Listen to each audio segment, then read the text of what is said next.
Malang, nasib yang dialami Denny yang balik di Jalan Pangkalan Benteng, Kelurahan Talang Betutu, Kecamatan Sukarame, Palembang, sudah menjadi korban penggelapan motor oleh tetangganya dewek. Atas kejadian tersebut, korban datangi Polrestabes Palembang bikin laporan polisi.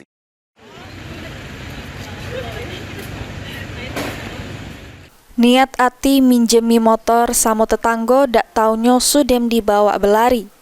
Inilah yang dialami oleh Denny yang balik di Jalan Pangkalan Benteng, Kelurahan Talang Betutu, Kecamatan Sukarame, Palembang.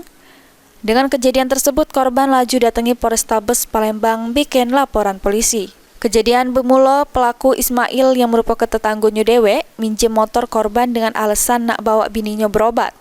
Pas ditunggu korban selama 3 hari, dak taunya pelaku sudah melari ke motor tersebut. Sampai digari korban ke rumah bini pelaku, cuma bininya idak tahu menau.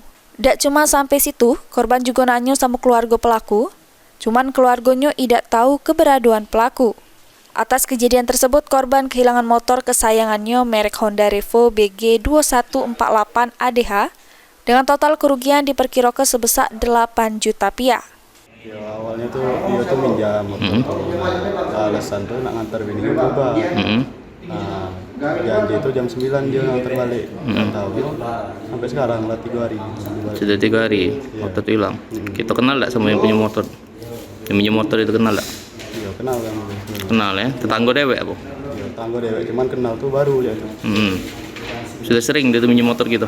2 kali nih, yang pertama tuh setelah baliknya. Oh ini yang kedua. Kita sempat nemui keluarganya enggak?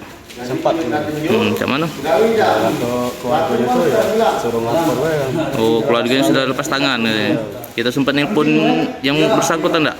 Yang dia kasih nomor, kasih HP juga, jadi kami tidak bisa menghubungi. Udah ada kasih HP. Laporan yang dibuat korban ini sudah diterima oleh pihak kepolisian. Terus bakal ditindak lanjut oleh unit Ranmor Polrestabes Palembang untuk pengembangan lebih lanjut. Suryadi, PAL TV.